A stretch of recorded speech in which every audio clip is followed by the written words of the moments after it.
criançada. Sou professora Isabel. E eu sou a professora Rebeca Brandão. Antes da aula começar, eu vou me apresentar para vocês. Sou uma mulher branca de cabelos compridos, estou usando óculos. Estou vestida com colete jeans, uma calça jeans, uma blusa vermelha e com umas pintinhas brancas. Eu tenho cabelo castanho, liso, mais ou menos na altura do ombro. Tenho a pele clara, olhos castanhos também. Estou usando uma blusa clara com uma borboleta desenhada nela. E estou usando uma calça preta. Ao nosso fundo tem uma paisagem muito bonita, né, Isabel? Maravilhosa. Sabe onde é que a gente está? Na Quinta da Boa Vista, no bairro de São Cristóvão, localizado na zona norte da cidade do Rio de Janeiro. E é muito lindo aqui, hein? É. Hoje o tema da nossa aula tem a ver com o bicentenário da independência. E esse lugar aqui tem muito a ver com a nossa independência, você sabia? Ó, além desse parque lindo que tem aqui, tem o Museu Nacional. E aí, bom, eu vou começar logo chamando o tema do nosso encontro de hoje. Fala aí. Roda aí, DJ, o tema da nossa aula. Nós viemos aqui hoje conversar com os educadores do Museu Nacional. E começando a nossa conversa, a gente falou sobre um fato que marcou a história desse museu, que foi um incêndio que aconteceu aqui em 2018. Vamos conferir essa conversa? Eu sou Igor Fernandes Rodrigues, eu sou servidor do Museu Nacional, eu atuo na seção de extensão e ensino do museu. Eu sou Isabela Mendes, eu sou educadora da seção de assistência ao ensino e sou estagiária contratada pelo projeto Museu Nacional Rio. Houve, em 2 de setembro de 2018, um incêndio que foi muito forte, acabou prejudicando muito a estrutura do Museu Nacional. Muito do material se salvou, muito do material nem estava no palácio, tem mais outros prédios dentro da Quinta da Boa Vista que abrigam o acervo do museu e de que esse material continuava a serviço do público.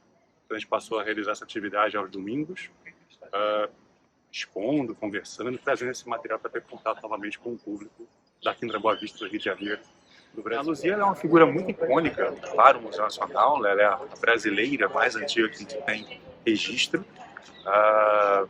E é realmente uma pergunta muito grande, as pessoas perguntam muito sobre ela. Ela foi resgatada e aconteceu com ela. É interessante falar e muito importante ter esse espaço, que a Luzia foi recuperada, ela sofreu algum dano mais com a queda, que o chão cedeu, mas o armário, a prova de fogo, protegeu ela totalmente do incêndio, então que tem a Luzia preservada. Com a queda, o crânio da Luzia fragmentou, ele não quebrou, ele se fragmentou realmente, o que não chega a ser o maior dos problemas, porque a Luzia é uma das peças que mais foi fotografada e tomografada digitalmente. Então a gente pode agora reconstruir a Luzia em 3D, e imprimir o crânio dela até em proporções maiores ou menores, se a gente achar pertinente. Então a gente tem essa tecnologia associada na recomposição do acervo do Museu Nacional. O primeiro acervo deste museu foi trazido pela família real. É o acervo Werner.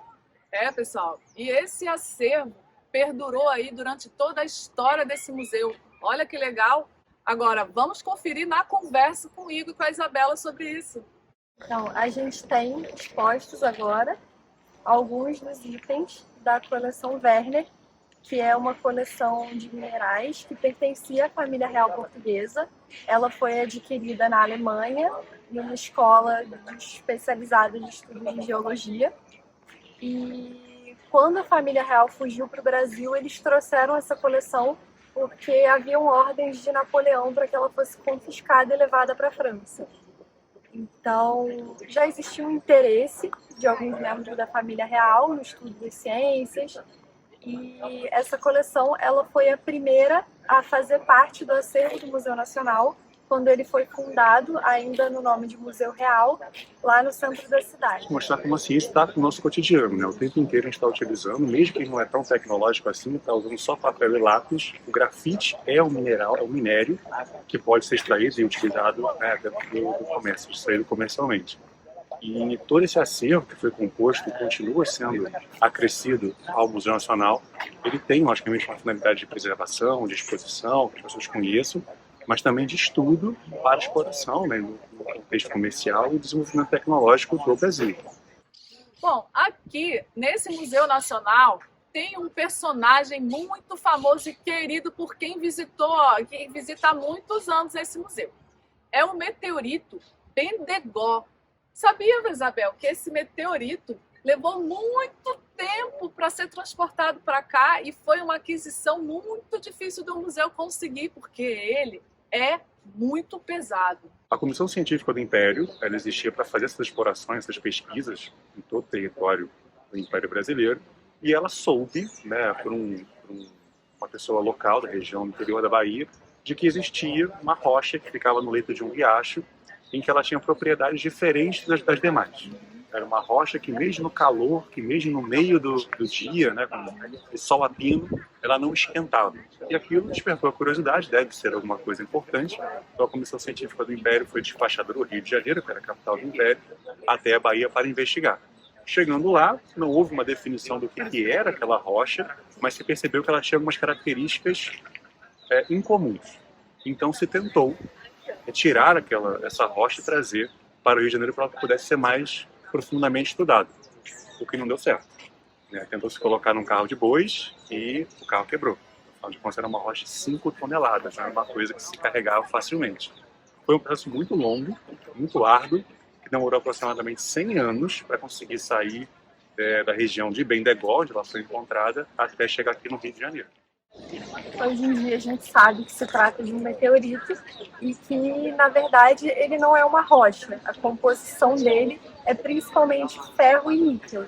Ele veio de fora do nosso planeta, não é isso? Exato. Gente, essa conversa com os educadores me fez lembrar de um tema muito importante e muito interessante: a independência. Eu nem esperava de surgir este assunto aqui. Pois é, Isabel. Esse quadro, O Grito do Ipiranga, de Pedro Américo, que a gente conhece, onde Dom Pedro I declara a independência às margens do rio Ipiranga, ele não representa assim tão bem o fato como aconteceu. Ah, não, peraí. Não é daquele jeito que está pintado, assim, que a gente... É um quadro lindo, é sobre a independência. Não é daquele jeito, não. Como é que eram feitas as pinturas, então? Agora, Rebeca, você vai me explicar direitinho como que é que eles faziam estas pinturas. Então fica ligado aí. As pinturas dos quadros nem sempre retratam os fatos como realmente aconteceram. Esses quadros representam escolhas, representam determinados grupos e pessoas e os acontecimentos representados. Eu estou de calça jeans. Tá. E a minha coroa tem que ser bem maior. Maior. Coloca os sapatos altos também, tá bom? Sapato alto. Uma maquiagem também bem forte, que eu gosto. Maquiagem. Diferentemente dos fotógrafos, que com suas câmeras registram quase que instantaneamente as situações, os pintores levam muito mais tempo para representar algum fato. E aqueles que encomendam as pinturas muitas vezes querem que os fatos, as pessoas, sejam representados com seus interesses próprios. Vou colocar no quadro lá no castelo. Agora eu entendi direitinho como é que eles faziam as pinturas. E vocês aí de casa entenderam também? Pois é. E todo esse processo de independência, a gente também descobriu na conversa aqui com os educadores que a Imperatriz Leopoldina teve tudo a ver com esse processo aí de independência. É mesmo? Conte mais, porque eu não sei. Eu vou chamar aí o vídeo dos educadores do museu, porque eles explicam isso tudo direitinho. Eu quero ver. O Museu Nacional é um museu de história natural, que ele versa sobre todos os assuntos que estão compostos na história natural, né, de geologia, paleontologia, biologia, evolução, antropologia, egiptologia, meteorítica, realmente tem um pouquinho de tudo aqui no Museu Nacional. Ele é um museu universitário, nós estamos ligados ao FRJ já há muitos anos, então as pesquisas que são realizadas aqui são também pesquisas da universidade. O Palácio do Museu Nacional ele é muito icônico e muito importante, não só porque ele abriga alguns dos materiais mais interessantes para a história do Brasil, como ele, na verdade, ele é um representante da história brasileira. Há muitas coisas importantes que aconteceram aqui nesse palácio, Esse palácio, como você falou, ele foi inicialmente a residência da família imperial. Ele passou a ser Museu Nacional só após a queda da monarquia, mas que ele teve presente em grandes fatos históricos. Então, por exemplo, a independência do Brasil, que a gente comemora no dia 7 de setembro, com toda aquela opulência, o quadro de Dom Pedro I, né, as margens do Ipiranga, no seu cavalo branco, independência ou morte, ela, na verdade, se iniciou com Dona Maria Leopoldina, escrevendo uma carta, escrevendo um documento junto com as figuras importantes do Congresso Brasileiro, do Império do Brasil, promulgando a independência do Brasil no dia 2 de setembro. Ele aconteceu no dia 7 de setembro com Dom Pedro I, que foi o tempo que esse documento demorou para alcançar, né, o imperador do Brasil naquele momento. Então, a história do Brasil também passa por esse Palácio do Museu Nacional. E tem mais curiosidades. Em O Grito do Ipiranga, de Pedro Américo, de 1888, nós podemos ver que esses muito provavelmente não eram os animais usados na comitiva da viagem de Dom Pedro I. Eles geralmente também não usavam roupas oficiais. Então, essas roupas e esses animais provavelmente não eram os que estavam realmente no grito às margens do Ipiranga da independência do Brasil. E mais, esse quadro foi pintado muito tempo depois da proclamação da independência, mas veja no detalhe, o próprio pintor se incluiu na cena, mesmo ele mesmo tendo nascido muito tempo depois desse acontecimento.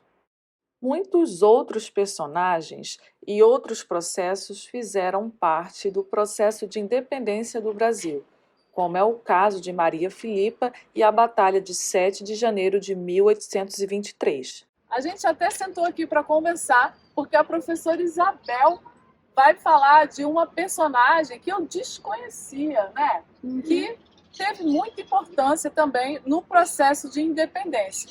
Fala mais aí, Isabel. Criançada, eu vou falar sobre Maria Filipa. Eu vou ler sobre a biografia dessa personagem tão importante aí para a nossa independência. A biografia é um tipo de texto em que encontramos fatos, dados e acontecimentos da vida de alguém. Esse tipo de texto pode conter fotografias e entrevistas que ajudam a compor a biografia ou a história de vida de uma pessoa. Maria Filipa. Liderança negra, Maria Filipa articulou um grupo de mulheres que seduziram e embriagaram os portugueses.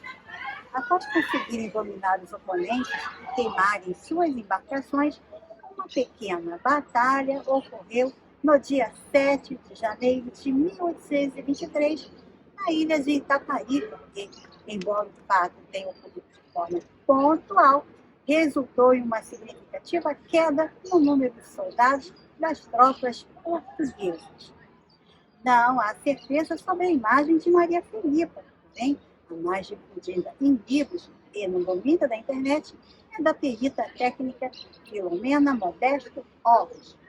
Há pelo menos 2 associações dedicadas à memória dessa heroína da história, uma em Salvador e outra em Itaparica. Pois é, olha só que interessante conhecer essa história de Maria Filipa, né?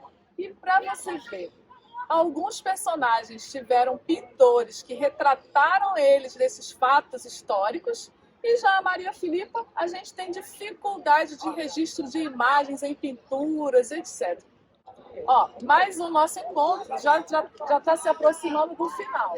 Mas a gente não vai embora sem deixar um desafio para vocês. Vamos para o desafio, criançada? Rodou aí o slide. O desafio é o seguinte: escreva uma pequena biografia sobre alguma pessoa da sua família ou sobre você mesmo. Se precisar, peça ajuda ao seu responsável. Você pode colocar aí na sua biografia sua idade, a data de seu nascimento, a cidade em que você nasceu, seus feitos importantes, para inspirar o que você tem feito por um país e uma cidade melhor. Eu, você, nós, pessoas comuns, contribuímos também para a história do nosso país, pela manutenção da nossa independência. Pois é, criançada, nós já estamos chegando ao final E eu fiquei maravilhada de tantos conhecimentos aqui no Museu Nacional com estes educadores. Venha conhecer também o museu e aprender. O museu e a Quinta da Boa Vista, né? Bom, porque é muito legal, muito gostoso de vir aqui se divertir, passar o dia, combinado. Ó, um beijo para você. E até o nosso próximo encontro, né, Beijo. Isabel? Até o próximo encontro. Até a próxima, criançada. Rebeca, vamos aproveitar a Quinta da Boa Vista. Eu trouxe um monte de brinquedo. Vamos lá? Sim, vamos.